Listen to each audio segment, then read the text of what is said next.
Well, it's 5:30. It's time for...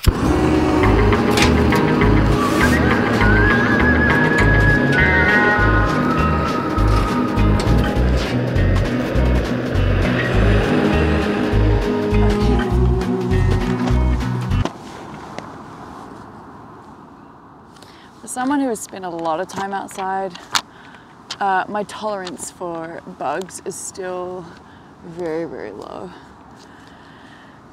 So there are days in your life you know will stick with you for the rest of it. Our last true day on the Hayduke, of course. Would there have been any other way to finish? Would they have really let us get off that easy? Our last true day on the Hayduke, a day where adrenaline replaced hunger, survival replaced room for pause, and an understanding of snake phobias was realized. When those grey clouds loomed overhead, when the message from Andy about thunderstorm probability rang in, when the second rattlesnake blocked any other option, it was the moment all fears, all thoughts of whether we'd make it out alive blew to the surface. In those moments, there is only one option. Remain calm, assess your options, and take action. The only way out is through. It was the 14th of June. That was almost a month ago. Okay, so let's dive in, eh? How long did the Hayduke take me? It took us 70 days to complete, which is long. It's on the longer end for sure. I would say the filmmaking aspect definitely slowed down how fast we could move, and we took a lot of rest days. Stay a while.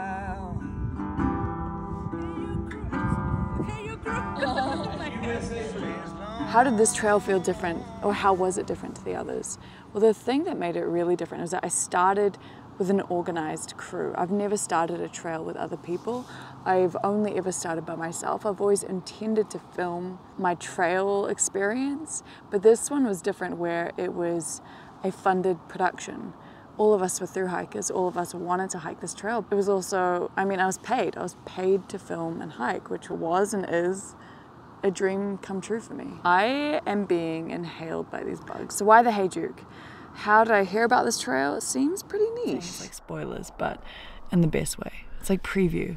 A trailer that doesn't give away too much, you know? I might have seen a couple videos online sporadically, but I'd never looked into it properly as a trail that I would do. It was proposed by Andy and Peter initially, who are the heads, the producers of Hair Productions. And I said, hell yeah, why not?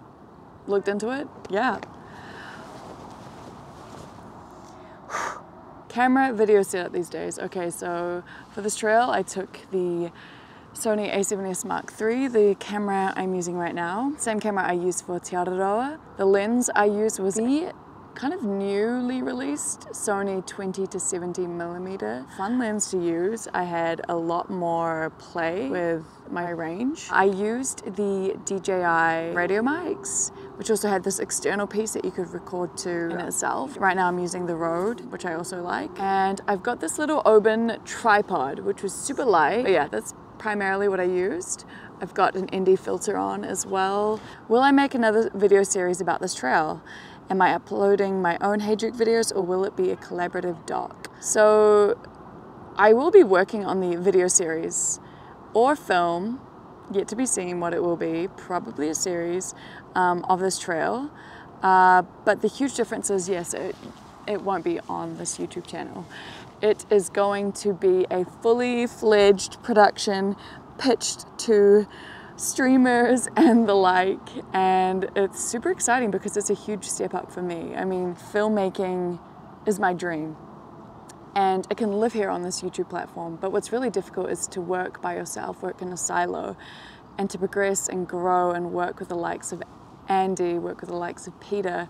It feels like a step in the direction that I've kind of always been wanting to go, so pretty excited. On a remote trail like the Hayduke, was the hike about the people? Ah yes, he tangata. You know, the themes are always the same. It's always about connection to a land, connection to people. I think we met 2 other sets of Hayduke hikers, once in Hanksville in town, and then once when we were heading down to the Grand Canyon for our second stretch, and they were heading back out. So we hardly saw other Hayduke hikers, but we did meet a lot of incredible people that just helped us out, especially when we, let's say, didn't account for the extra days we might be stuck in a canyon, therefore we're running out of food and we're 4 days short. Every time, you know, you experience something like this in such a position of vulnerability, you're reminded in just how beautiful people are at their core, you know? That's my long-winded answer of saying, yes, I mean, it's always about the people. How do the mental struggles on the Hayduke differ from the ones on the TA or the PCT? So my threshold for adventure, for survival, for God, just, you know, your life hanging by a thread, it expanded immensely. You know, there's always a sense of pushing your discomfort. This one was tenfold, this one was 100-fold. I lost at least 3 lives on this trail.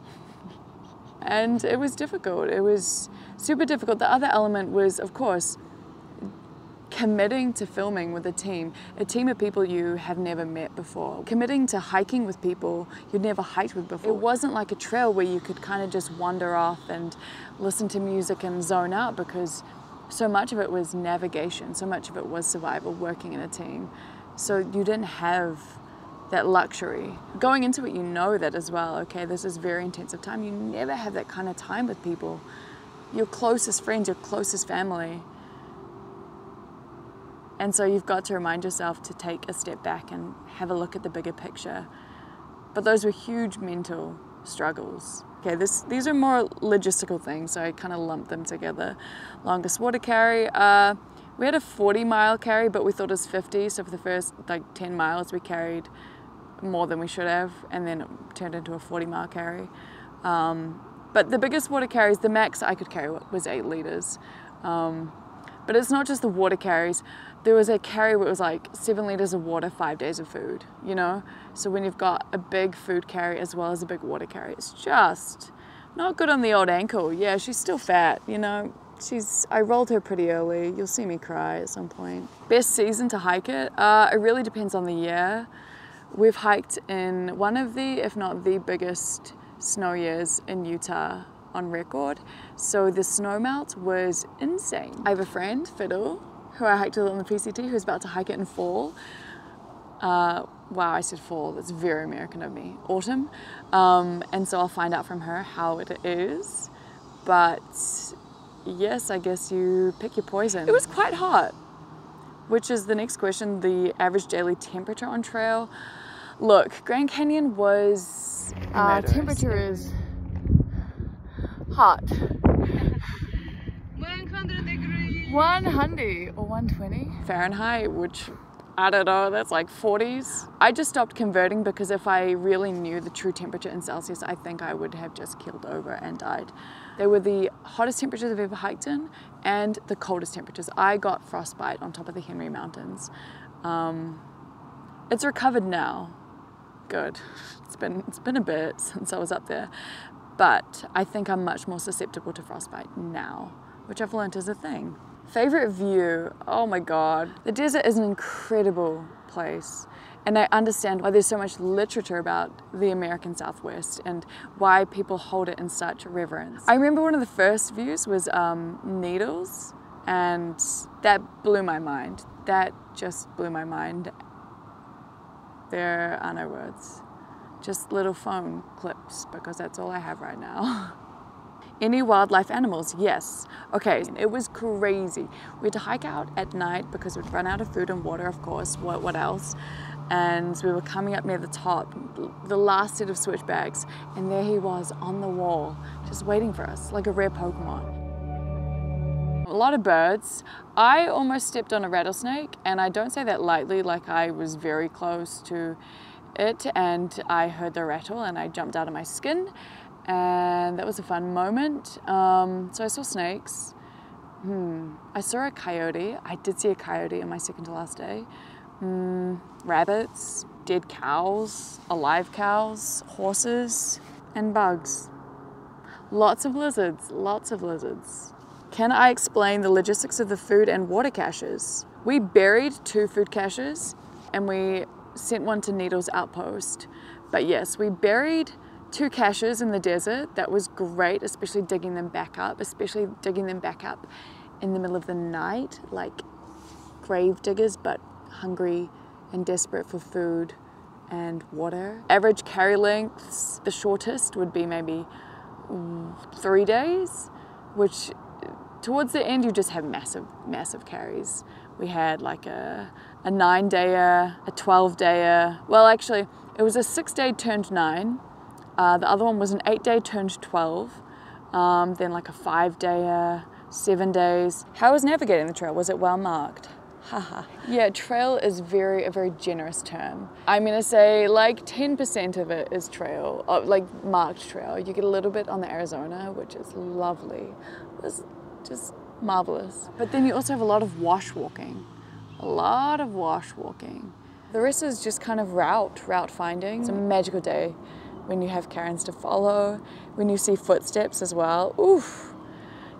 You're just thankful for your fellow Haydukers who have chosen the same masochistic experience as you. Plenty of water, no.